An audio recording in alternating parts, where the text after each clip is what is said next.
बिस्मिल्लाहिर्रहमानिर्रहीम। Pakistan takes academy के session में आज हाजिर खिदमत है। सेशन का बाकायदा आगाज़ हम तलावत कुरान पाक से करते हैं। राना मुफ्ती साबित एडवोकेट और गुजारिश करूँगा तलावत कुरान पाक से सेशन का बाकायदा आगाज़ करें।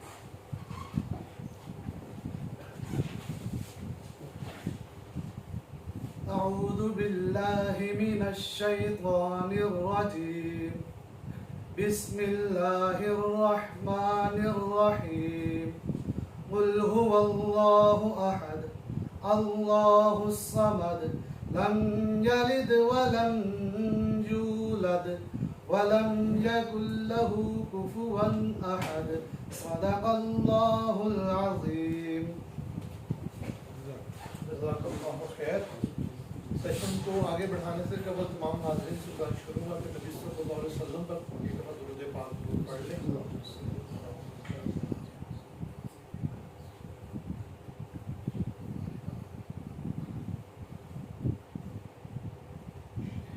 जैसा कि सब दोस्तों के इल्म में है कि इनकम टैक्स रिटर्न्स साल 2022 के ऊपर हमने काफ़ी सारे लेक्चर्स किए। अब तो ऑलमोस्ट रिटर्न्स क्लोज होने के करीब हैं। उसके ऊपर भी कोई सवाल जवाब हो तो हम हर सेशन में हाजिर होते हैं और उसके लिए इंशाल्लाह हम अवेलेबल है, कोई भी सवाल जवाब हो। लेकिन इसके साथ हमने कोशिश की कि हम जो टैक्स लॉज है इनको कॉन्स्टिट्यूशनल बैकग्राउंड के साथ, इसमें किसकी अथॉरिटी है, किस हद तक अथॉरिटी है, कौन कब क्या कर सकता है, प्रोविंशियल और फेडरल गवर्नमेंट्स की क्या इसमें ज़िम्मेदारियाँ हैं और क्या उनके पास अथॉरिटीज़ हैं। इस हवाले से हमने अपने सेशन को दोबारा शुरू किया है कि हम कोशिश करेंगे कि इनकम टैक्स ऑर्डिनेंस को सेक्शन बाई सेक्शन, उसके बाद सेल्स टैक्स को सेक्शन बाई सेक्शन हम वो देखेंगे चैप्टर वाइज इंशाल्लाह। लास्ट हमने लेक्चर किया था distribution of legislation powers, extent of authority of federal and provincial authority. इसका कुछ पोर्शन लास्ट लेक्चर में कवर्ड है, थोड़ा सा इसका कुछ पार्ट रह गया था जिसको आज हम कवर करेंगे मनी बिल के हवाले से। और बाकी मैं सर से गुजारिश करूँगा सर मंशा सकेरा साहब से तशरीफ़ लाएँ और हमें इस पर रहनुमाई करें।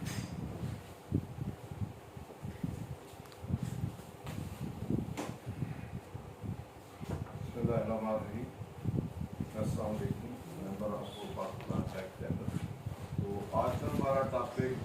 इसके हम 3 पार्ट करते हैं। उस पार्ट में हम देख लेते हैं कि लास्ट टाइम जो हमने देखा था वो था with regard to legislative power. Federal legislative की पे क्या पावर्स हैं, उसकी टेरिटोरियल पावर क्या है और सब्जेक्ट मैटर पावर क्या है। तीसरा हमने फेडरल लेजिस्लेटर के साथ साथ हमने प्रोविंशियल लेजिस्लेटर जो है उनकी टेरिटोरियल लेजिस्लेशन कहाँ तक वो कर सकते हैं, जिसका किन सब्जेक्ट मैटर में वो लेजिस्लेशन कर सकते हैं। इन ब्रॉड में हमने कहा था कि जो टेरिटरी विदिन प्रोविंस की लिमिट में आती है उसकी लेजिस्लेशन जो वो प्रोविंस का डोमेन है और प्रोविंस के बाहर जो है वो फेडरेशन का डोमेन है। इस तरह सब्जेक्ट मैटर जो है कि किन एरिया में या किन फील्ड में फेडरल लेजिस्लेशन कर सकते हैं और किन फील्ड में या किन चैप्टर में या कौन से एरिया में या किस सब्जेक्ट मैटर पे जो सब्जेक्ट मैटर है या फील्ड्स हैं तो उनमें फेडरेशन का स्कोप क्या है और प्रोविंशियल लेजिस्लेटर जो है उनका क्या स्कोप है। तो उसमें जो फेडरल लेजिस्लेटर लिस्ट है 4th शेड्यूल उसमें जो इंक्रीज है उसके 2 पार्ट हैं, पार्ट 1 और 2। उसके जो भी पार्ट हैं उनके रिलेशन से कोई लेजिस्लेशन होगी तो वो फेडरल सब्जेक्ट मैटर है और उनके अलावा कोई भी सब्जेक्ट मैटर होगा तो वो रेजिडुअल जो होगा वो प्रोविंशियल लेजिस्लेटर की डोमेन में आएगा। उसके रिलेशन से वो लेजिस्लेशन जो है प्रोविंशियल लेजिस्लेटर करेंगे। और कुछ कंकरेंट लेजिस्लेशन थी जिस तरह के आपका क्रिमिनल लॉ से या क्रिमिनल प्रोसीजर से या एविडेंस के रिलेशन से लॉ से दोनों के पास पावर थी। इस तरह जो extra territorial with in the federation area हो और वो फॉल ना करता हो विद इन द प्रोविंस तो उसके रिलेशन से जो सब्जेक्ट मैटर लेजिस्लेशन थी वो फेडरल लेजिस्लेचर के पास थी। ये ओवरऑल हमने डिस्कस किया था। जो एक्सटेंट ऑफ अथॉरिटी का 97 जो आर्टिकल है वो हमने कि फेडरल लेजिस्लेटर जो फेडरल गवर्नमेंट है उसकी एक्सटेंट ऑफ अथॉरिटी क्या है 137 जो सेक्शन था वो हमने प्रोविंशियल का देखा था। तो उसके जिस एरिया में वो लॉ बना सकते हैं और फेडरेशन उसी एक्सटेंट उस हद तक है, उसके बाहर आउटसाइड द पाकिस्तान भी उनकी जुरिडिक्शन है। तो प्रोविंस की हद तक है या प्रोविंस में जो एरिया फॉल करता है। तो आज बेसिकली हमारा टॉपिक था कि लेजिस्लेशन का प्रोसेस क्या है। लास्ट टाइम हमने temporary legislation, perpetual legislation concept legislation भी जिसको कहते हैं, वो हमने देखा था। ऑर्डिनेंस हमने डिस्कस कर किए थे कि गवर्नर जो है वो ऑर्डिनेंस पास करेगा, प्रेसिडेंट जो है उसके रिलेटेड जो आर्टिकल 89 और अदरवाइज है वो हमने डिस्कस किए थे कि कब वो ऑर्डिनेंस पास कर सकते हैं, उसकी ड्यूरेशन क्या होगी, कब वो एक्सपायर होगा, विथड्रॉ भी हो सकता है, तो उसकी टाइम लिमिट क्या है। वो टेम्परेरी उस लेजिस्लेशन की हमने बात की थी, उसकी लेजिस्लेशन का प्रोसेस भी हमने डिस्कस कर दिया था। अब जो आज हमने डिस्कस करना है वो है कि लेजिस्लेशन का जो फेडरल लेजिस्लेशन है या प्रोविंशियल लेजिस्लेशन है उसका प्रोसेस प्रोसीजर क्या होगा। तो फेडरल लेजिस्लेशन का प्रोसीजर जो है और फेडरल लॉ में क्या क्या लॉ क्या फॉल करेंगे, तो इसमें दो किस्म के लॉ है। एक मॉनेटरी नेचर है जिसके लिए मॉनेटरी बिल या फाइनेंस एक्ट आते हैं वो एरिया है, और एक है नॉन मॉनेटरी जिसको हम कहते हैं, तो वो एरिया है। तो इसमें जो प्रोसीजर दिया गया है वो 70 से लेके 77 तक है। अब इसमें मेजर जो है 70 वाला है। 70 में तमाम बिल जो है जितने भी लेजिस्लेशन होगी उसका बिल जो है इंट्रोड्यूस होगा और बिल की पासिंग होगी। लेकिन 70 और 73 जो है ये जो है अल्टरनेटिव नहीं है, ये म्यूचुअली एक्सक्लूसिव है। और ये जो 73 है ये एक्सक्लूसिव है। जितने भी फाइनेंस बिल होंगे या मनी बिल होगा वो उसको ओरिजिनेट 70 से में नहीं होना। जो नॉन मॉनेटरी है वो सारे ओरिजिनेट वहीं से होंगे और वहीं उसकी पासिंग होगी, वहां का प्रोसेस चलेगा। वो किसी चैम्बर, दो चैम्बर है हमारा, एक नेशनल असेंबली है और दूसरा हमारा जो है सेनेटर वाला है। तो सेनेटर वाले में भी ओरिजिनेट हो सकता है जो नॉन बनी, वहाँ भी ओरिजिनेट हो सकता है, और फिर ऑनवर्ड दोनों आपस में एक उसको ओरिजिनेट करेगा, दूसरे में भेजेगा, दूसरा ऑब्जेक्शन देगा, हम पढ़ते हैं, उसके बाद वो उसका वो प्रोसेस होगा। लेकिन जो होगा मनी बिल होगा, मनी बिल भी डिफाइन होगा वो 73 में, वो एक्सक्लूसिव और स्पेशल पावर है 73 में, वो ओरिजिनेट ही नेशनल असेंबली में होगा, वहीं से जाएगा और उसी से आगे फिर सेंटर को भी जाएगा। लेकिन मेन उसमें रोल प्ले जो है वो नेशनल असेंबली जो है वही करेगी। उसके बाद फिर वो प्रेसिडेंट के पास जाएगा। तीनों को मिला के हम पार्लियामेंट कहते हैं, नेशनल असेंबली, सेंटर और प्रेसिडेंट। जब वो प्रेसिडेंट होके कर देगा, सेट दे देगा, तो वो लॉ बन देगा और इन्फोर्सेबल होगा। तो सबसे पहले हम 73 जो है जो पावर है, स्पेशल पावर्स हैं, उसको हम 73 को पढ़ते हैं और साथ ही इसमें हमने 73 को इंटरप्रेट किया हुआ है डिफरेंट केस लॉ में, फिर उसको हम देखेंगे। तो साथ बेसिकली जो मॉनेटरी जो इसमें हम मेन इम्पॉर्टेंट एक चीज़ जो है वो जो बहुत से केसेस में है, फी और टैक्स का डिफरेंस है कि फी किसकी लेजिस्लेशन में वहाँ वोट हुआ है, फी जो है नॉन मॉनेटरी है। तो वो फी जिसके अगेंस्ट कोई सर्विस देना हो, फिर गवर्नमेंट सर्विस दे और उसके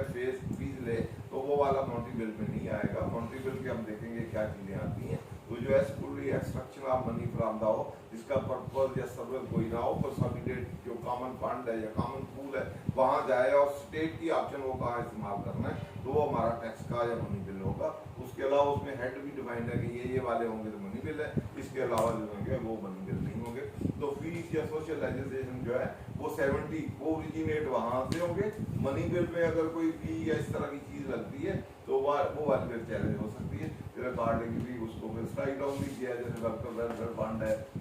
इनकम सपोर्ट लेवी है, वो इधर लगी थी पुराने एक्ट में, उसको फिर कोर्ट में स्ट्राइक डाउन कर दिया कि वो मनी बिल के स्कोप में फॉल नहीं करती, that is out of the ambit of money bill. तो इसलिए उसको नॉर्मल वाले प्रोसीजर में जाना चाहिए। इस प्रोसीजर में होगी कभी भी आपको कोई भी लॉ जो फी या इस तरह की सेस या कोई चीज़ लगी हो जो थ्रू द मनी बिल, तो उसको चैलेंज किया जाता है क्योंकि उसके स्कोप में फॉल नहीं करती। तो उसके लिए प्रोसीजर जो 70 वाला फॉलो करना है, 73 में नहीं आना। अब पहले 73 को देख लेते हैं। सबसे पहले लिखा हुआ है not with standing anything contain in article 70। It mean सबसे पहले not with standing non एब्सटेंट clause है, ये ओवरराइडिंग क्लॉज है, ये 70 को बाईपास करती है। और इसको 70 जो है आर्टिकल वो जनरल है, ये स्पेशल है, ओवरराइडिंग है, नॉन एब्सटेंट है, ये प्रीवेल करती है ओवर द जो कुछ वहां मेंशन किया हुआ है वो इस पे एप्लीकेबल नहीं है। ये इसमें कहा हुआ है कि notwithstanding contained article से money bill shall originate in the national Assembly. 70 में लिखा था कि कोई भी बिल जो इंट्रोड्यूस जो होगा वो किसी में भी, नेशनल असेंबली में भी हो सकता है, सेनेटर वाली जो इंस्टीट्यूशन है वहां भी हो सकता है। यहाँ उन्होंने लिखा है कि जो वहां लिखा हुआ है वो एप्लीकेबल नहीं होगा। इसमें हर मनी बिल जो है वो ओरिजिनेट कहाँ होगा, वो होगा नेशनल असेंबली में। सेनेटर वाले जो है वहां से ओरिजिनेट नहीं होगा। मनी बिल के लिए सबसे पहले ये है ओवर राइटिंग, ये कल सब आर्टिकल है जो ये कहता है कि ये नेशनल असेंबली में ही ओरिजिनेट होगा। उसके provided that simultaneously when a money bill including the finance bill contains the annual budget statement is presented in the national assembly, copy thereof shall be transmitted to the senate which may within the 14 days make a recommendation thereto to the national assembly। जब भी कोई annual statement हर साल budget की आती है जो आएगी या ओरिजिनेट होगी, प्रेजेंट फेडरल गवर्नमेंट प्रेजेंट करेगी इन द नेशनल असेंबली, तो नेशनल असेंबली वाला जो फोरम है वो एनुअल बजट स्टेटमेंट को नेशनल उसकी कॉपी एक ट्रांसमिट कर देंगे टू द सेनेट, तो सेनेट उसमें अपनी रिकमेंडेशन जो है वो नेशनल असेंबली को दे सकता है। उसके बाद the national assembly shall consider the recommendation of the senate and after bill has been pass by the assembly with or without incorporating the recommendation of senate, it shall be presented to the president for assent। तो ये दो ही part है कि जब वहाँ से recommendation आगे आ जाएंगी तो नेशनल असेंबली की ऑप्शन है कि उसकी रिकमेंडेशन को इनकॉर्पोरेट कर ले या ना समझे, अगर वो समझे कि ये ठीक नहीं है या इनकॉर्पोरेट नहीं करने वाली तो उसके बगैर ही वो उसको पास कर सकती है, नेशनल असेंबली पास करके टू द प्रेसिडेंट को भेज सकती है और प्रेसिडेंट उस पर अपनी असेंट दे देगा, कंसेंट दे देगा, अप्रूव कर देगा तो वो एक्ट बन जाएगा। अब नेक्स्ट जो father purpose bill amendment shall be deemed money bill it contain to be in dealing with all other. ये जो है ये इसको कहेंगे मनी बिल कि मनी बिल के क्या कंटेंट्स है, क्या स्कोप है, इसमें क्या फॉल करता है, क्या with in that money bill है, क्या नहीं है, ये कोई एफ तक है। इन मैटर में जो होगा इनमें से कोई भी एप्लीकेबल होगा तो उसको हम कहेंगे मनी बिल है। इसके अलावा कोई होगा तो वो नॉन मनी बिल होगा। तो मनी बिल जो है वो ओरिजिनेट होगा इन द असेंबली और असेंबली में जब एनुअल बजट स्टेटमेंट प्रेजेंट होगी और वो कॉपी एक जो है सेनेट को भेजेगी, सेनेट अपनी रिकमेंडेशन देगी, रिकमेंडेशन की मर्जी है नेशनल असेंबली की रिकमेंडेशन को इनकॉर्पोरेट कर ले या ना करे, करने के बाद बिल पास करेगी और पास करके उसको भेजेगी टू द प्रेसिडेंट, प्रेसिडेंट आ जाएगा तो बिल पास होगा। अब मनी बिल क्या है, मनी बिल के लिए ये इसकी कंडीशन होना जरूरी है, जिसमें ये कंडीशन या इनमें से कोई कंटेंट इसमें फॉल नहीं करती तो वो मनी बिल नहीं है, वो नॉन मनी बिल कंसीडर होगा। सर इसमें ये इसको तो हमने कह दिया कि ये मनी बिल है, लेकिन जो प्रोविंस जो है बिल देता है और वो बाद प्रोविंस वाला अलग है, अभी फेडरेशन की बात है। इसका एक और साथ जुड़ा हुआ एक सवाल होता है कि मनी बिल जब आता है उसके साथ जो ना उन्होंने कोई दूसरी और भी जो है ना मुख्तलिफ जो है वो बिल साथ ऐड कर देते हैं और वो भी उसी वन गो में वो भी सारे पास हो जाते हैं, जो कि जबकि ऐसा है कि जब मनी बिल है तो उसमें सिर्फ मनी बिल ही हो सकेगा और कोई चीज़ नहीं हो सकेगी। लेकिन मनी बिल क्योंकि सेनेट में भी जो बाकी बिल है वो सेनेट में भी ओरिजिनेट हो सकते हैं, यहाँ भी हो सकते हैं, पहले वो डिस्कशन होगी एक दूसरे की वो आप 70 पहले पढ़ लें तो ज़्यादा क्लियर हो। मैं मिसाल देता हूँ, वैसे मनी बिल आया और इसके साथ जो ना SCP के भी कुछ जो ना यहाँ ये अमेंडमेंट्स है SCP में कर दें या फलां किसी अभी हम 70 पहले पढ़ लें तो उसमें समझ आ जाएगी, क्योंकि दोनों को मिला के पढ़ते हैं तो दोनों चीज़ें रिजॉल्व हो जाएंगी। पहले 70 को हम देख लें तो 70 और 73 को जब कंपैरिजन करेंगे तो सोल्यूशन निकल आएगा। तो ए बिल या introduction and passing of bill ये आल बिल के लिए, अब इसमें से ओरिजिनेशन की ओवरराइडिंग क्लॉज है, यहाँ दोनों कहीं भी ओरिजिनेट हो सकता है और मनी बिल के लिए क्या है उसने सिर्फ असेंबली में ओरिजिनेट होना है, वहाँ मनी बिल का अपना स्कोप है, वो मैटर डील करेगा तो मनी बिल है, वो नहीं करेगा उसके अलावा है तो वो अदर बिल है। इसको सामने रखते हुए ये डिफरेंशिएट करते हुए हम मेजर जो है या मेन जो है इंट्रोड्यूस करना और बिल पास करने की 70 है, तो वो वाली इसमें एक्सेप्शन है या मनी बिल की एक्सेप्शन है, वो उसमें से निकाल के उसका अपना प्रोसीजर कुछ दे दिया गया।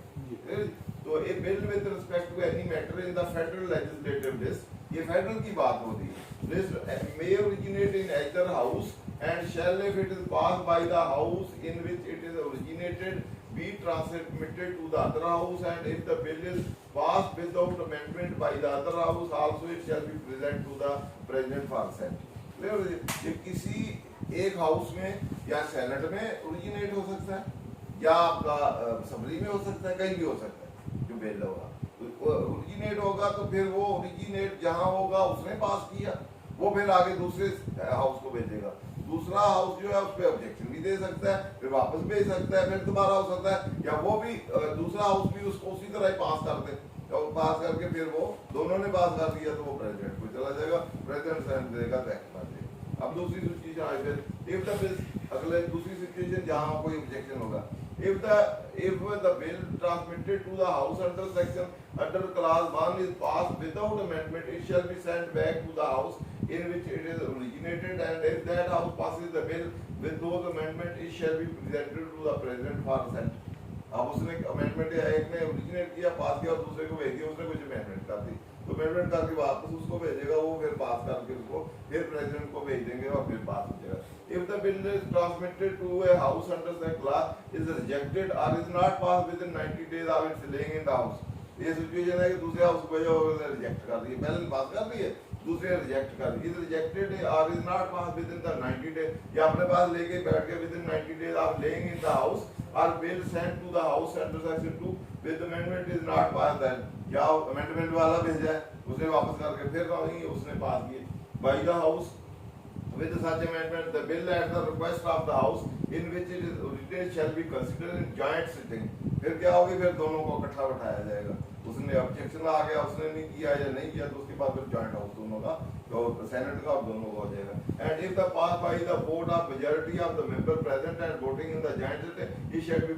Presented to the president for sign. अब तीनों चीजें क्लियर होगी, एक तो भेजा और पास हो गया, प्रेसिडेंट को भेज दिया, एक भेजा और उसने अमेंडमेंट कर दी, वापस आया, अमेंडमेंट के बाद फिर पास किया, फिर भेज दिया। अब एक अमेंडमेंट के बाद अमेंडमेंट वापस आई है तो पास नहीं किया, ऑब्जेक्शन कर दिया, उसके लिए जॉइंट हाउस है, या उसने रिजेक्ट कर दिया, फिर वापस आया तो फिर जॉइंट हाउस। जब ऑब्जेक्शंस आ गए फिर जॉइंट हाउस में होगा, फिर वहां मेजॉरिटी वोट के साथ पास हो जाता है, रिजेक्ट हो गया तो खत्म हो गया, पास हो गया तो प्रेसिडेंट हो गया।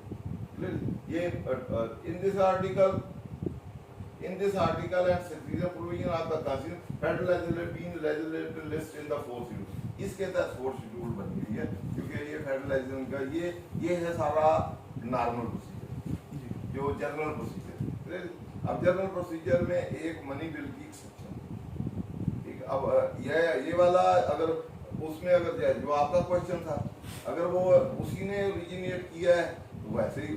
उसने ओके कर दिया तो पास हो जाए, तो भेज देंगे, उसके साथ भी भेजा जा सकता है, मनी बिल भी भेजा जा सकता है, साथ ये भी भेजा जा सकता है।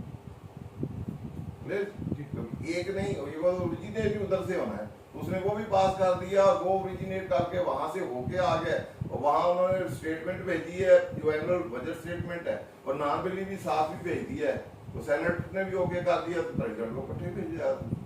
कोई मिसाल नहीं, ठीक। अगर क्योंकि वो प्रोसेस उसका मुकम्मल होना चाहिए, जो सर सेनेट ने ओरिजिनेट किया और पास कर दिया, इसको भेजा और नेशनल इसने कहा ओके, उधर से मनी बिल भी किया हुआ है, इधर से ओरिजिनेट हुआ, इधर ही पास हुआ, दोनों इकट्ठे भेजे। लेकिन सर इसमें फिर एक सवाल खड़ा होता है, क्योंकि जो मनी बिल है वो सिर्फ जो है वो पार्लियामेंट में पेश होगा, उधर कौमी असम्बली में पेश होगा, वो सेनेट में पेश नहीं हो सकता, वो शुरू ही वहाँ से होना है, फिर सेनेट में। मैंने कहा अगर दूसरा पास दोनों से हुआ हो, ये वाला असम्बली वाला हो, ये जा रहा है, तो वो जो जॉइंट हुआ है इसके साथ वो क्यों नहीं जा सकता, उसने तो दोनों से पास होना है, दूसरे वाले ने। देखो मेरी बात है, देखिए सेनेट ने ओके करके भेज दिया, असेंबली को इतराज नहीं, इन्होंने पास कर दिए, आपके लिए ना प्रेसिडेंट को भेजने के लिए तैयार है ना वो। ये नॉन मनी बिल की मैं बात कर रहा हूँ, सेनेट में ओरिजिनेट हुआ, सेनेट ने वो पास कर दी, पास करके तो सेनेट ने पास करके असेंबली को भेज दी, असेंबली को कोई इतराज नहीं, उन्होंने पास कर दी, अब दोनों चैम्बर से पास हो गए। उधर मनी बिल ओरिजिनेट हुआ इधर से ही, असेंबली से ही, असेंबली ने उसकी रिकमेंडेशन भी आ गई, वो भी इसमें पास कर दी, अब दोनों इकट्ठे प्रेसिडेंट को भेजने में कोई इतराज नहीं। वो तो जहां ऑब्जेक्शन आएगा फिर दोनों जॉइंट बैठेंगे, फिर वो जॉइंट पास किया हो दोनों ने, साथ ये नेशनल ने अपना भी पास किया हो तो इकट्ठे भी भेजे जा सकते, आगे उसका भी प्रोसीजर आएगा कि किसको भेजने है, किसने प्रेसिडेंट को भेजने, ठीक है। तो इसलिए भेजने में पास करना जो प्रोसीजर है उसके मुताबिक भेजे, इकट्ठे भी आ सकते हैं। इसके लिए जो मनी बिल होगा वो ओरिजिनेट पासिंग का वो प्रोसेस है, जो दूसरे वाला है उसका कहीं भी ओरिजिनेट डिस्कशन ये वो, यहाँ वाला तो मेन डोमेन ही नेशनल असेंबली का है, दूसरे को just for sake of recommendation भेजना है,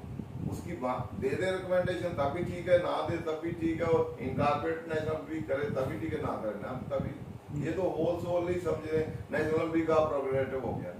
वो वाला दोनों है। एक भी ऑब्जेक्शन करेगा, फिर दूसरे का फिर जॉइंट होगी, फिर मेजॉरिटी होगी, फिर ऑनवर्ड चलेगा। उसके बाद mediation committee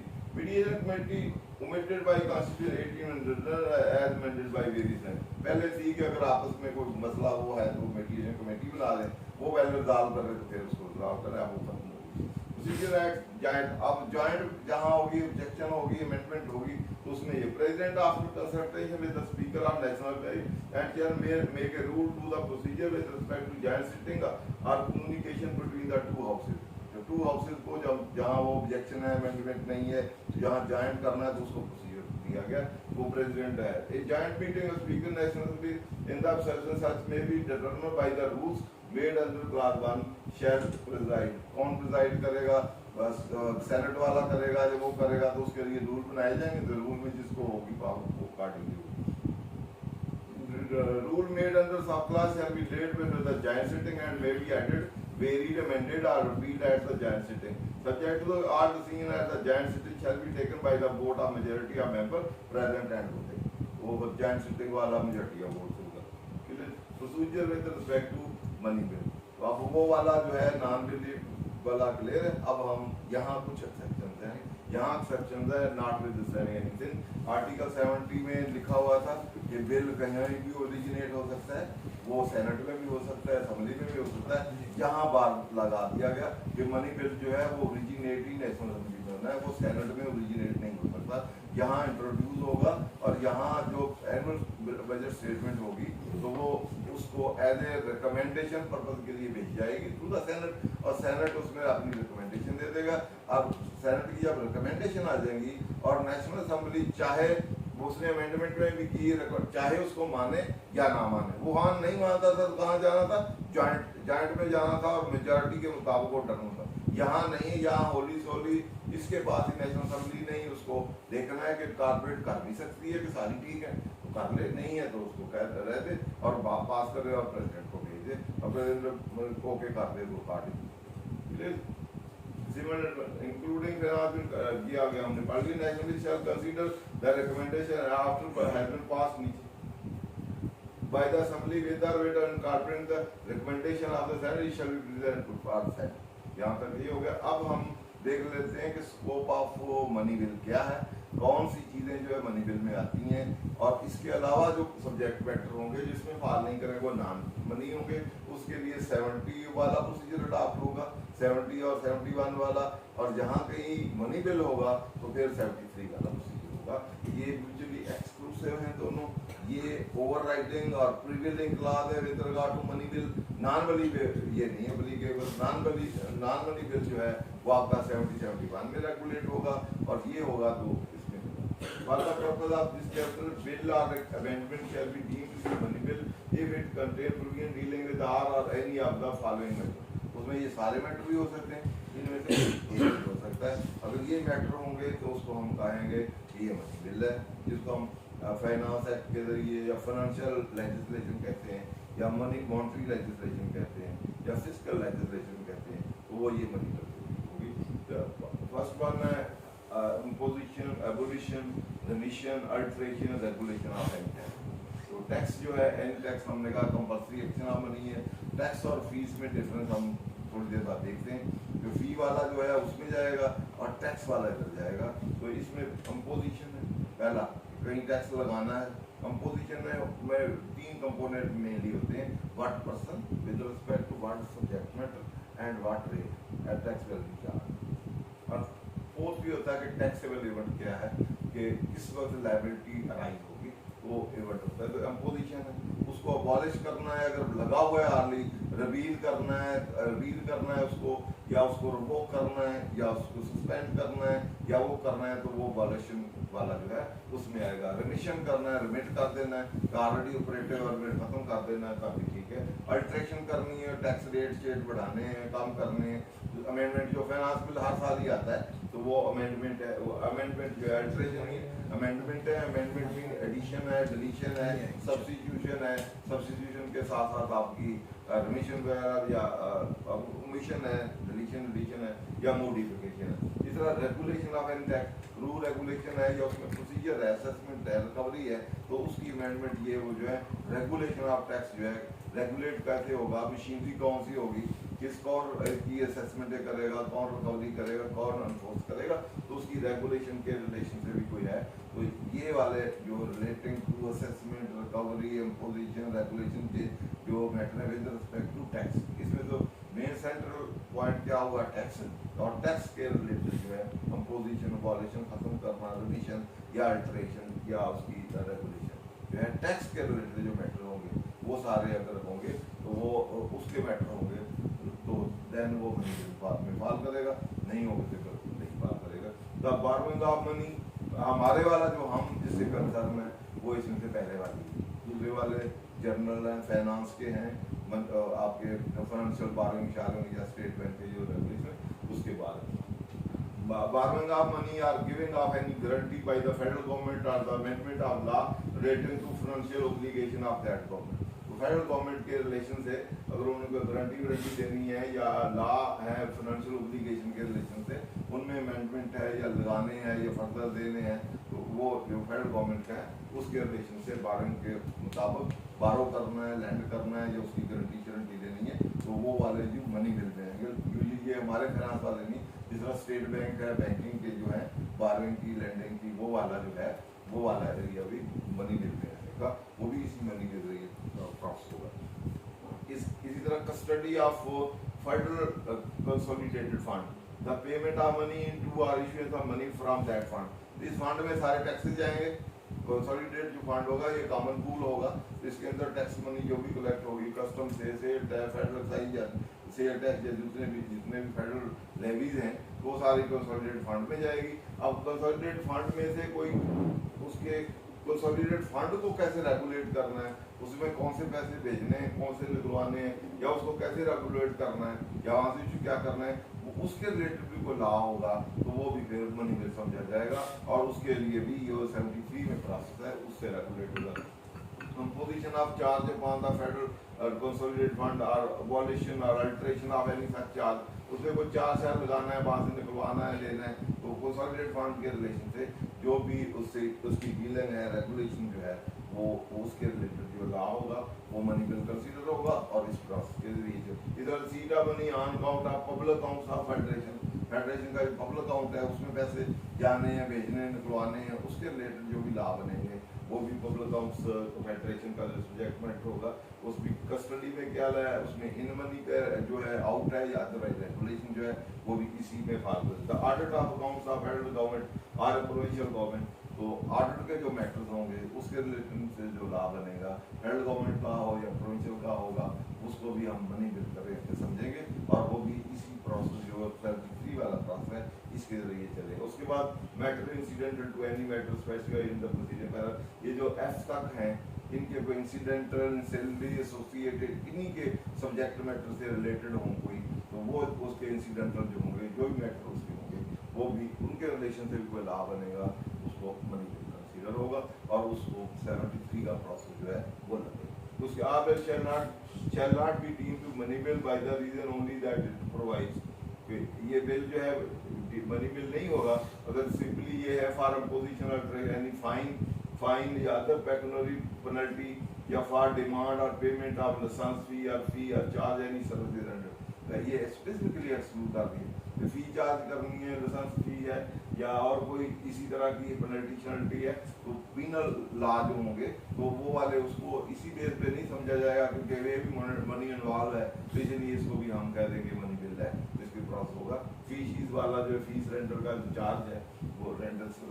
वो भी इसमें फॉल नहीं करेगा, इसलिए वो फी और वर्कर वेलफेयर फंड का जो केस आया था उसमें यही था कि वो इसमें फॉल नहीं करते। रेंडर अगर आप फी करती, स्टेट जो है फेडरल गवर्नमेंट किसी को सर्विस रेंडर करती है और उसके लिए वो सर्विस के लिए फी देती है, तो वो फिर टैक्स नहीं है, टैक्स के लिए कुछ स्पेसिफिक सर्विसेज नहीं होती, कंपल्सरी एक्शन है और कॉमन बर्डन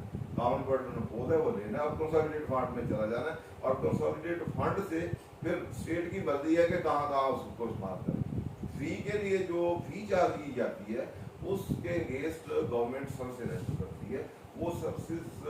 एग्जैक्टली सेम नहीं होती, इस बदले से ली है तो इसी को ही दी जाए, इतनी सर्विस क्वान्टिफाई नहीं होती, लेकिन उसके रिलेशन से जरूर वो सर्विस होती है कि वो ऑब्जेक्टिव उसका आता है ये पैसे लिए इसके अगेंस्ट इसको इन पब्लिक को या सोसाइटी को या इस कम्युनिटी को ये सर्विस देनी है, ये रोड बना के देनी है या ये करना है, तो उसके अगेंस्ट ये सर्विस है। ये एग्जैक्टली नहीं कि इससे 100 रुपया लिया एक बंदे से तो एग्जैक्टली 100 रुपए की उसको सर्विस दी है उस बंदे को, इंडिविजुअल बेस पे नहीं, कम्युनिटी और सोसाइटी बेस पे, वो हम फिर सर्विस का और उसका देखते हैं डिफरेंस उसमें आ जाएगा।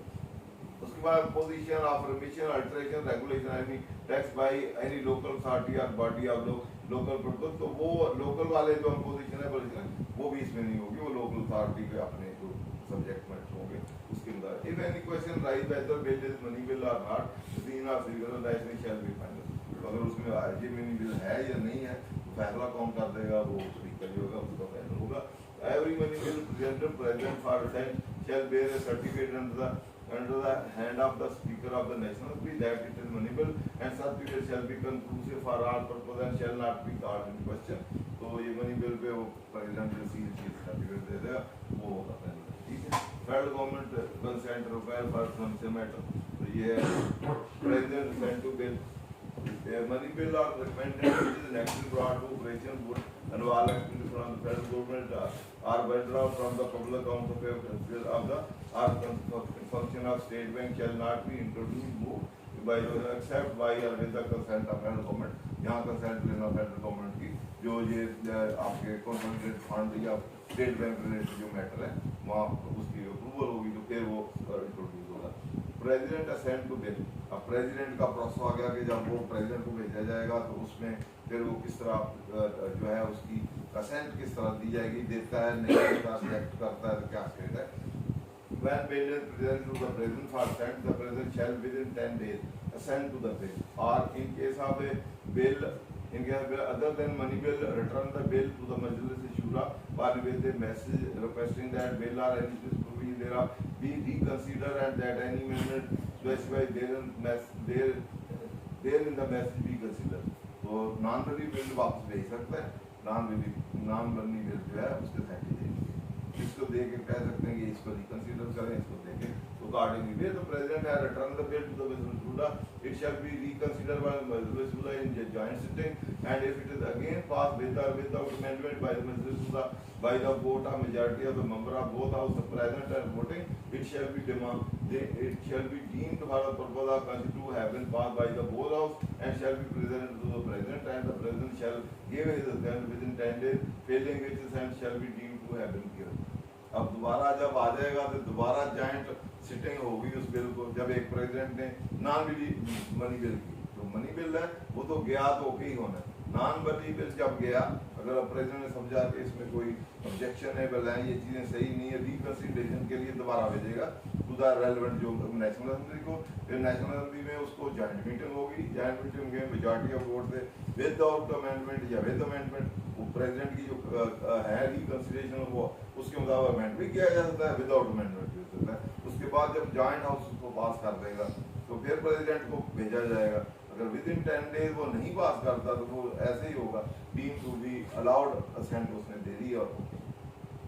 when the president has assented or deemed to have been assented to the bill, it shall become a law and called an act of parliament। तो जिस दिन वो पास कर देगा एक्ट ऑफ पार्लियामेंट होगा, then no act of parliament or no provision of any act shall be invalid by the reason only that recommendation previous sanction consent required by the constitution was not given if that act assented to in accordance with कोई consent ascent चाहिए उसमें नहीं भी दी तो वो उसको invalid नहीं declare करेगा, तो उसको वो समझा जाएगा कि सब कुछ सही है। तो bill not to lapse on prorogation, a bill pending in either house shall not lapse by the reason of prorogation of the house, a bill pending in the Senate which has not been passed by the shall not lapse on the resolution of national assembly, वो उसकी वजह से नहीं होगा। Bill pending in the national assembly which has been passed by the national is pending in the Senate shall lapse on the resolution of the national tax to be levied only by the, ये हमारा important है जो fiscal legislation के लिए, तो इसका जो हमारी पावर ऑफ लेजिस्लेशन है फिस्कल लेजिस्लेशन जैसे आर्टिकल 141 पढ़ा था, टेरिटोरियल सब्जेक्ट मैटर, और उसके साथ साथ ये भी टैक्स मैटर के लिए या फाइनेंशियल मैटर के लिए आर्टिकल 77 जो है मोस्ट इम्पॉर्टेंट है कि ये नेगेटिव ही इम्पेरेटिव होता है, ये आपका मैंडेटरी नेचर है कि no tax shall be levied, ये specifically with reference tax, no tax shall be levied for the purpose of matter except by और under the authority of Majlis parliament की अथॉरिटी अंडर और बाय के बगैर कोई tax नहीं लगाया जा सकता, तो उनकी अथॉरिटी या under the authority by the authority या under the by mean direct वो लगाएं या वो आगे सब्जेक्ट टू सर्टेन कंडीशंस वो दे दें, बेसिक पैरामीटर जो होते हैं लेवी के वो दे दें, जैसे किन पे लगना है, किस पे लगना है, या किस पर्सन पे लगना है, किस सब्जेक्ट में लगना है, और मैक्सिमम रेट क्या होगा, ये तीन चीज़ें लेवी की वो डिफाइन करते हैं किसी लॉ में, तो फिर टू दैट एक्सटेंट रेगुलेशन की डेलीगेशन होगी, ये पैरामीटर दे के कंडीशनल डेलीगेशन की जाती है, अदरवाइज पार्लियामेंट का स्कोप है, उनकी डोमेन है टैक्स लगाना, और वही लगा सकते हैं, उसके अलावा आपका फेडरेशन और कोई नहीं लगा सकता, तो इसलिए इसकी इम्पेरेटिव है under and bye the authority, by the delegation है कंडीशनल डेलीगेशन कि उसमें पैरामीटर रेट शेट दे के डेलीगेशन, अगर वैसे ही दी हो तो फिर उसको कहेंगे एब्डिकेशन ऑफ वो फंडामेंटल लेजिस्लेटिव फैक्टर या एक्सेसिव डेलीगेशन भी कहते हैं, या सरेंडरिंग ऑफ वो लेजिस्लेटिव पावर कहते हैं, उसको फिर चैलेंज जिसमें जनरल दिया होगा ये लगा ले, तो ये वो इस तरह लगाया जाता है, डेलीगेशन भी कंडीशनल डेलीगेशन होगी कि इन लोगों पे इस सब्जेक्ट मैटर पे और एट द मैक्सिमम इस रेट, जैसे सेल टैक्स में दिया नहीं एडिशनल टैक्स इतना इस हद तक लगाया जा सकता है, या इस पे टैक्स जो है इस हद तक लगाया जा सकता है, वेरी किया जाता है लेकिन अप टू दिस लिमिट, वो पर्सन प्रोसीजर ये वो साथ होते उस हद तो हो, जर्नल डेलीगेशन की जो पावर्स है जर्नल जो है वो नहीं है कि हर ला ये बना देंगे, आज ही कह देंगे जितना भी एग्जेक्टिव सारे टैक्स लगा ले, टैक्स भी लगा ले, ला भी पास करने, ऐसे नहीं, तो लॉ जो है वो कैन बी लेजिस्लेशन जो है वो प्रोग्रेटिव जो है वो सॉवरेन फंक्शन जो है वो आपका पार्लियामेंट है, लेकिन सब्जेक्ट उसकी रूल रेगुलेशन डेलीगेट हो सकती हैं, या पोजीशन टू द एक्सटेंट अगर फंडामेंटल चीज़ें दे दी जाए, दे के पर्सन वर्क सब्जेक्ट में एंड तीन चीज़ें दे के बाकी चीज़ों को इंसेलरी चीज़ें जो हैं वो डेलीगेट, इधर उसकी बेरी शेरी करना होगा तो वो भी ये करें, जहाँ तक तो ये तो हमने जर्नलिस्ट का प्रोसीजर जो है वो हमने डिस्कस कर लिया, इसकी वायलेशन होगी तो फिर ये भी आप चैलेंज कर सकते हैं, पहले हमने टेरिटोरियल कॉम्पिटेंसी डिस्कस की, सब्जेक्ट मैटर डिस्कस किया, कलरेबल लेजिस्लेशन हो कॉम्पिटेंसी से वायलेट हो वो डिस्कस किया, अब प्रोसेस जो है उसको फॉलो नहीं किया, या वो आपके जो ऑर्डिनेंस आए थे वो एक्सपायर हो गया या उसकी सिचुएशन है उसमें चैलेंज कर सकते हैं, तो आगे हम फिर फंडामेंटल्स जो हमारे राइट्स हैं उसके वायलेशन हो तो फिर उसको भी चैलेंज कर सकते हैं, तो ये ड्यू प्रोसेस जो है कॉन्स्टिट्यूशनल प्रोसेस ऑफ लेजिस्लेशन है, इसमें अगर फॉल्ट हो तो फिर भी किया जाता है, तो ये बिल्कुल और उसका फ़ी और उसका हम देख लेते हैं, फ़ी और के बाद हम एक तो केस लाए जिसमें वेलफेयर फंड है वो भी थ्रू मनी बिल लगाया गया था, उसको स्ट्राइक डाउन हुआ, तो पहले उसमें स्कॉट क्या नाम है ईस्ट वेस्ट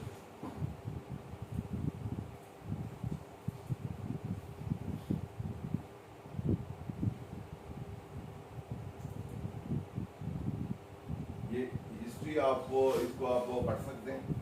साइटेशन पर भी, ये 2011 PTT 2643 है, सईद मंसूर अली शाह की जजमेंट है, ईस्ट पाकिस्तान कौम तहरीक प्राइवेट ये जजमेंट थी, तो ये मनी बिल को इसकी पूरी हिस्ट्री वो जो है कि मनी बिल क्या है, नॉन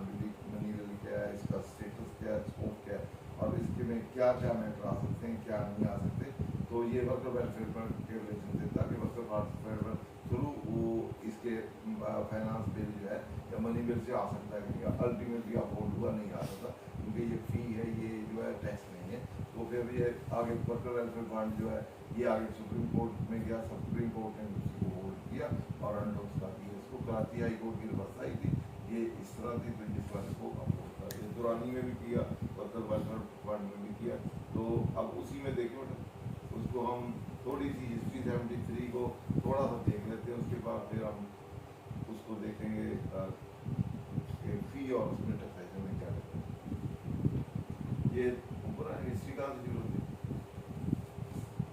हिस्ट्री थी अभी ये तो अभी हमने पढ़ ली है।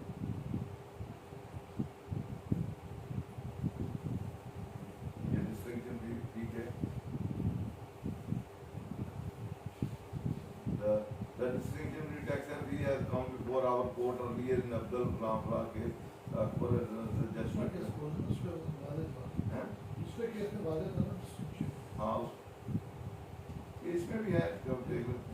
ये the distinction between tax and fee primarily lie in the fact that tax is levied as a part of common burden, while fee is payment of special benefit or privilege. Fee confers a special capacity, although special advantage, as for example in case of registration of fee for document marriage license is secondary to the primary motive of regulation the public interest. Public interest seems to be that basis of all imposition, but in fee it is some special benefit which the individual sees. It is special benefit accruement to the individual, which is the reason for payment in case of fee. In case of a tax, the particular advantage if exists at all is an incidental result of state action. ये taxation inherent power ये वो basically वो general burden है, उसका purpose specify नहीं है, common pool में जाना है, कंपल्सरी एक्सेशन मनी है और फीस के जो है सर्विसेज भी देनी है, एग्जैक्ट सर्विसेज नहीं है, क्वांटिफिकेशन नहीं है। तो ये डिफरेंट उन्होंने जगह does not make sense that fee should be described in separate fund, तो फंड में भी जाना जरूरी नहीं। ये डिफरेंट उन्होंने उसको बोले उसकी उसमें दे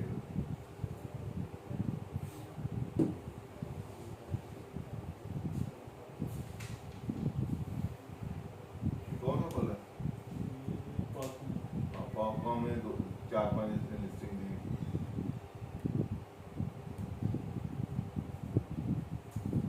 ये लिस्टिंग ये वाला fee and tax principle quid pro quo बिल्कुल एग्जैक्टली उस तरह नहीं है लेकिन उसके केस समझ लो fee and tax are not synonymous and interchangeable terms there is a difference between the two the distinction between the tax and fee is well established tax is compulsory except money by public authority for public purpose enforceable by the and is not a payment for subsidy rental ठीक है इसमें subsidy rental की payment नहीं है compulsory accession of money और common burden है और the main distinction between them lies primarily in the fact that tax is levied as a part of common burden while fee is payment for special benefit of it कोई वो state benefit देगी उसके लिए charge होगा ये वाला common burden है without benefit कोई बेनिफिट सर्विस नहीं देनी हो सकता है कॉमन पब्लिक को देनी हो इंडिविजुअल बेसिस पे नहीं तो कॉमन में तो हो सकता है आप पैसे दें तो स्कूल बन जाए इंफ्रास्ट्रक्चर बन जाए कोई और बन जाए लेकिन जब लिया है तो उसका कॉमन बर्डन है हर एक पे लगा दिया उसका स्पेसिफिक पर्पस नहीं इधर tax is compulsory exaction of money by the public for the purpose and not payment for any special render it's why fee there हुआ प्रोको वाइल टैक्स इज एब्सेंट हुआ प्रोटो की कॉरस्पॉन्डिंग एक चीज ली है तो कॉरस्पॉन्डिंग सर्विस भी देनी है कुछ लेना अच्छा that distributed tax live primary the fact that tax is levied government by fees is special देखिए fee charge for the service render by the government to person from home fee it is considered for service provided by the government और its agency to the person from home fees is collected जिस बदले से collection फी ले रहे हैं उसको government या government की एजेंसी जो है उसको सर्विस प्रोवाइड करेगी both tax and fee are compulsory exception but the difference between the two lie in the fact that tax is not correlated to a particular service render जो tax जो है कोई specific service से related नहीं है कि ये provide की जाएगी लेकिन फी के लिए वो कोरिलेटेड है with the specific service but is intended to meet the expenses of the government particular and but is intended to meet government and fee is meant to compensate to the government for expenses incurred in rendering the service for special nature तो वो government को फी दी जाती है जो service दी जाती है दे रही है उसको कंपनसेट करने के लिए उसकी प्राइस हम पे कर रहे हैं to the state that fee can be levied by an authority only for some service render by it to the person from whom the levy is extended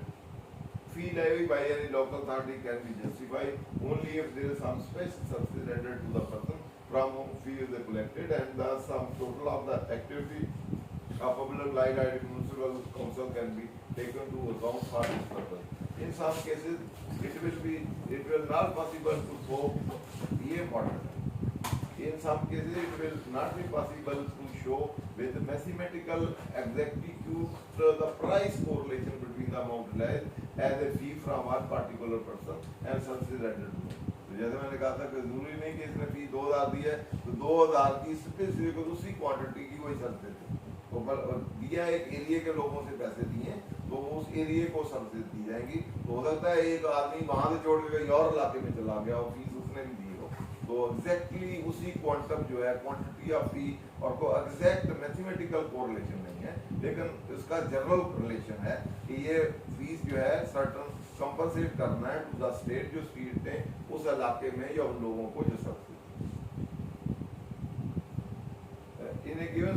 case it is also possible that fees realized from the hundreds or thousands of persons and corresponding services are also rendered to the hundreds and thousands in that situation it may not be possible to show any strict correlation who are individual except to indicate that a person who had paid the fees has derived the benefit in return. In such a case, a correlation between the fee levied and the service render may have to be determined having regard to the service render to the various person and person derived by the NPA. The tax is always there is always poor in fee, but such element is missing in the tax which is compulsory.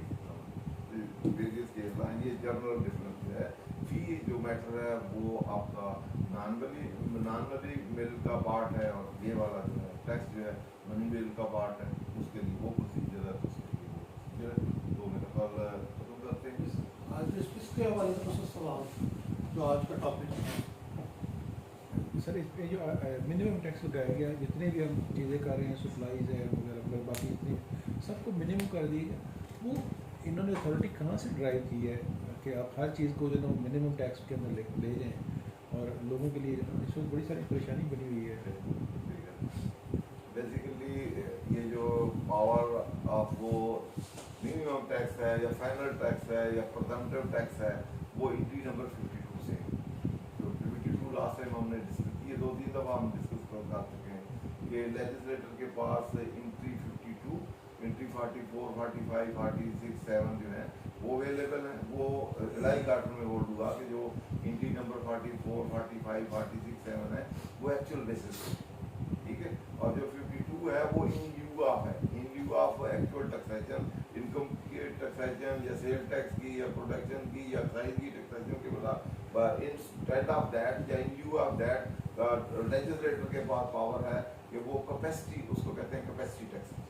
तो plant की capacity business undertaking की capacity किसी capacity basis पे या किसी और basis पे वो टैक्सेशन कर सकती है या उनमें से दोनों वैसे ये exclusive entry mutually exclusive entry है या फेडरल गवर्नमेंट जो है या लेजिस्लेटर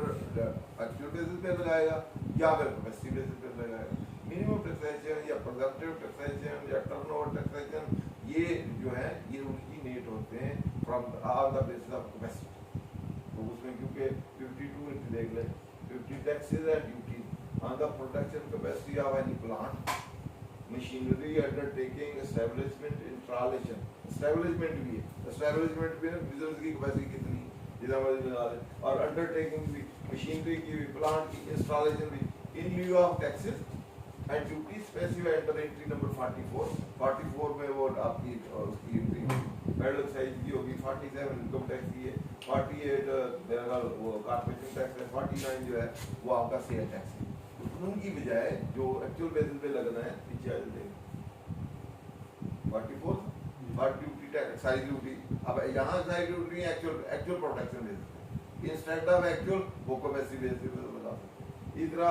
अगला जो है 40 से आगे ड्यूटी अगले वाला duty on taxes on income है तो इनकम एक्चुअल इनकम पे लगनी तो एक्चुअल इनकम की बजाय वो टर्नओवर पे लगा सकते हैं मिनिमम पे लगा सकते हैं कैपेसिटी पे लगा सकते हैं वो फाइनल वाला भी लगा सकते हैं मिनिमम वाला भी लगा सकते हैं जो चाहे प्रिजम्पटिव टैक्सेशन जो चल रही है जो विद होल्डिंग भी treated to be as tax वो capacity based in lieu of this वो लगा देंगे या दोनों में से जो हायर है वो लगा दें ठीक है मिनिमम कैपेसिटी जो है वो कैपेसिटी तो मशीनरी के साथ इंस्टॉलेशन के साथ बिजनेस की कैपेसिटी भी वो वही डीमिंग प्रोविजन है ना। दोबारा पढ़ने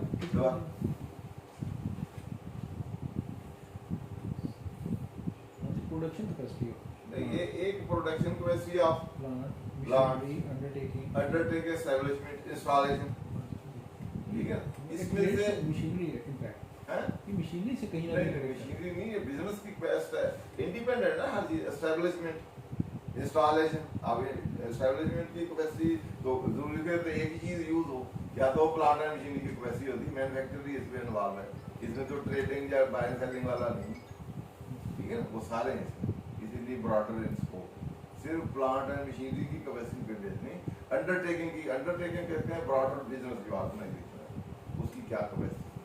क्या बात है। इसी तरह आपकी अंडरटेकिंग को इंडिपेंडेंट आप बोल देते हैं, अंडरटेकिंग डजंट मीन कि वो सारी प्लांट एंड मशीनरी या मैन्युफैक्चरिंग, अंडरटेकिंग कोई भी आपका बिजनेस ट्रेडिंग हो सकती है, सर्विस प्रोवाइडर भी हो सकता है, इस तरह एस्टैब्लिशमेंट भी कोई चीज़ भी हो सकती है, कोई इंस्टीट्यूशन भी हो सकता है, कोई चीज़ हो सकता है, सर्विस भी प्रोवाइड, उसकी जो भी कैपेसिटी है उसकी समझी जाए उसके मुताबिक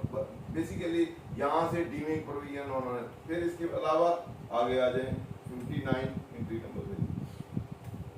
matter incident ancillary to the matter enumerated in this part. इसमें जो इतनी एंट्री हैं उनके ये फील्ड ऑफ लेजिस्लेशन, तो इसके रिलेशन से जो इंसिडेंटल होंगे इंसिलरी होंगे, डीमिंग प्रोविजन को भी प्रूव कर दिया हुआ है लाई काटन में, फुल बेंच की जजमेंट है जिसमें उन्होंने कहा कोई चीज़ जो है लेजिस्लेटर के पास पावर है कि वो किसी एक्चुअल फैक्ट ना एग्जिस्ट करते हों उसको भी ट्रीट कर ले को एग्जिस्ट करते हैं, या वो ट्रीट कर ले किसी वर्ड को जो उसके मीनिंग नहीं है उसको भी कह दे इसके ये मीनिंग है जो इंक्लूड का वर्ड यूज होता है, या कोई इवेंट अक्कर हुआ है तो उसको कह दे नहीं अक्कर हुआ, तो नहीं अक्कर हुआ उसको कह दे अक्कर हुआ है, और साथ वो पर्पस दे दे और उसमें लिमिट तो है कि इस हद तक कर सकता है। तो डीमिंग प्रोविजन जो है वो भी कैपेसिटी वाला जो 52 से ड्राइव हुआ है, और होल्ड उसमें ये हुआ है कि कोई भी टैक्स इन किसी एंट्रियों में लगाया जा सकता है, और all taxes could be levied in one entry. ये जो टैक्सिंग एंट्री है 44 से लेके 52 तक ऑल टैक्सेस जितने भी लेजिस्लेशन हो किसी एक एंट्री में भी लगाए जाते हैं, क्योंकि ये जो इसमें कैपेसिटी और म्यूचुअली एक्सेस दिया है ना, इसकी वजह से उसमें भी लगाया जाता है, इन ल्यू ऑफ दैट किसी में भी लगाया जाता है,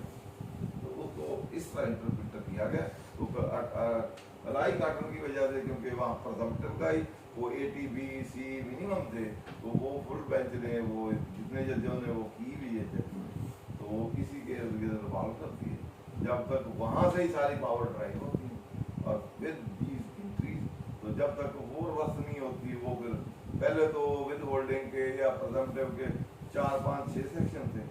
तो जो आपके जिसमें आपके शिप वाले एयर वाले और वो पहले होते थे, लीविंग पाकिस्तान वाले होते थे, या कुछ गुड्स और सर्विसेज के होते थे। फिर जब से वो आई उसके बाद 70-80 डिफरेंट सेक्शन आ गए, सारे प्रेजेंटेड सारी चीज़ें ही करते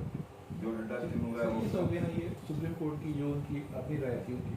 लेकिन आपकी अपनी ज़ाती राय में क्या टैक्स को और जब हम इसको मिनिमम टैक्स को दोनों को मिला के एंट्री नंबर 52 पे तो क्या उस एमएड में आता है? मैंने नहीं, आपकी अपनी राय, मैं आपकी राय सुप्रीम कोर्ट की छोड़ देंगे। मेरी राय ये है कि जो पहली एंट्री है वो एक्चुअल बेसिस, ठीक है, टैक्सेशन जो है वो उन्हीं एक्चुअल चाहिए, नहीं तो अदरवाइज सारों का एक ही बना दे, अगर ऐसे ही हो सकता है। सेल टैक्स जो है इंडायरेक्ट टैक्स,